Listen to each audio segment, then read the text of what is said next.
Tyrannosaurus rex is an iconic dinosaur that might possibly be the coolest of them all. It was one of the biggest theropod dinosaurs and possibly the biggest land carnivore of all time. I'll start this video off with its history, ending that section with an up-to-date description, then move on to its evolution, ending the video with speculation on what it would have become if it survived the KPG extinction. In 1874, someone in Colorado found a giant tooth. Almost 20 years later, other parts of its skull were found in Wyoming, and it was classified as an ornithomimosaur. In 1892, Edward Drinker Cope, yes that's his real name, found vertebra and thought it was some kind of ceratopsid. In 1907, it was classified as a theropod. By this time, partial skeletons of T-Rex had already been found and named as Tyrannosaurus rex, the Tyrant Lizard King. Seriously, Tyrannosaurid names always go hard. The art you see on the screen is basically what they thought it looked like in 1905. That reconstruction lasted till the 90s when Jurassic Park popularized the more horizontal posture. Tyrannosaurus rex had an average lifespan under 30 years, reaching full size in their late teens. They might have had a weird S-shaped growth curve, with juveniles getting a crazy growth spurt in their teens. The cool thing about a giant carnivore like T-Rex is that they filled different niches as they grew bigger. The juveniles were feathered and fast with their proportionally long legs, so they probably hunted smaller animals. The adults, which measured on average 12 meters and 6,500 kilograms, probably ate similarly huge prey like Triceratops and Ankylosaurus. It also most likely did some scavenging. There was a whole debate about whether it exclusively scavenged or exclusively predated, but I think that's a really silly argument. It obviously did both, like, normal carnivores. Tyrannosaurus had an incredible sense of smell, possibly helping them to locate carcasses, and they had teeth that could crush bone. Bone-crushing teeth is helpful in scavengers so they can get the most out of less nutritious parts of the carcass, but it doesn't mean that they can't use that to hunt. Hyena moment. T-Rex also had incredible eyesight and forward-facing eyes, giving them great binocular vision and depth perception, which is more useful in predation. It probably wasn't very fast when fully grown, but neither were Triceratops or any of its other large prey. Again, this guy was most likely doing both. Just to emphasize how good Tyrannosaurus' senses were, it had a sense of smell comparable to a vulture, better binocular range than hawks, better visual acuity than an eagle, and a limiting far point of 6 kilometers, compared to our 1.3. The limiting far point is how far away something has to be for it to be indistinguishable from the horizon. But yeah, Tyrannosaurus had incredibly good senses pretty much all around, and may have been pretty smart too. Much smarter than most non-bird reptiles, but probably not as smart as a corvid or a parrot. There are some studies saying it was as smart as a chimpanzee, but in short, that's been debunked.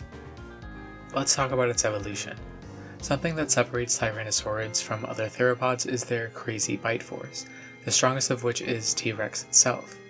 It had the highest bite force of any terrestrial animal we know of.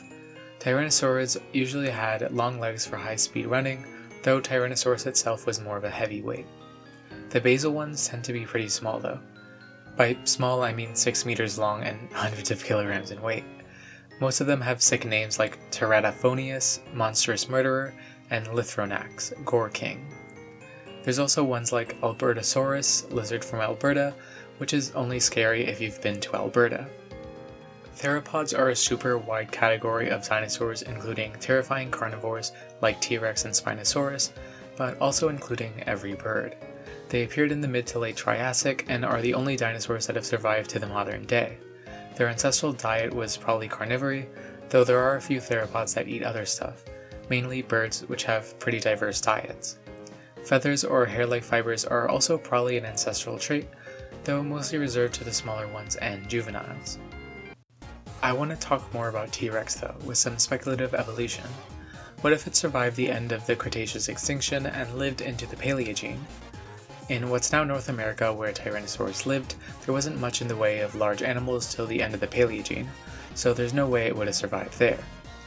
There's also no way it would have survived anywhere else, but hey, let's pretend there was still mysterious large animals somewhere else. Where, you might ask? The deep dark seas. This is Tyrannosaurus demergi, the aquatic descendant of the Cretaceous T-Rex. Since pinnipeds, penguins, and early whales evolved at this time, maybe T-Rex also added to the list of newly evolved marine tetrapods. Its tail developed a fluke to help it swim, and since it moved its body up and down like mammals, this fluke was horizontal. Its arms are now truly vestigial, and its legs add to the horizontal surface area to help it swim. By the Neogene, the Tyrannosaurus was outcompeted by whales. But this wasn't the end of old T-Rex. The Quaternary went by with nothing, but then a new epoch emerged, the Neo-Anthropocene. The huge theropod was rebuilt with not flesh or bone, but with wire and metal. Behold, the Mecha Tyrannosaurus. The Mecha Tyrannosaurus Cyber-Rex Overkill is the apex predator of Airstrip 1 in Oceania. Its primary feature is its perfect eyesight, which can see through walls and differentiate on the atomic scale with a range of 4,000 kilometers. Its large brain, high processing power, and fast bitrate creates a lot of heat, which it releases with the mecha machine gun flamethrowers it has for arms. These can incapacitate its prey from a distance, and then cook them to ensure the Mecha Tyrannosaurus gets as much nutrition as possible from its meal. Like other mecha animals, it works using sodium-ion batteries. When Mecha Tyrannosaurus is injured, it goes to a cleaning station made up of smaller mecha animals to get repairs and re-oiling with some good old WD-40. They tried WD-41 for a bit, but it just didn't work as well. Its body is made from weathering steel, and they usually live longer than 30 years before succumbing to the environment and getting recycled.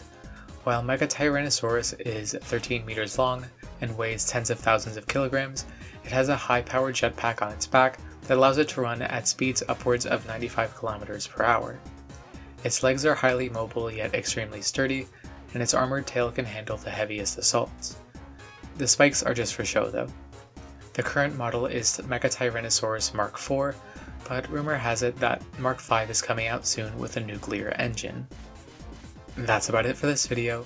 Check out my Patreon where you can subscribe for just $1 a month to get your name at the end of my videos. Thanks Captain Cobop and Art of Dying.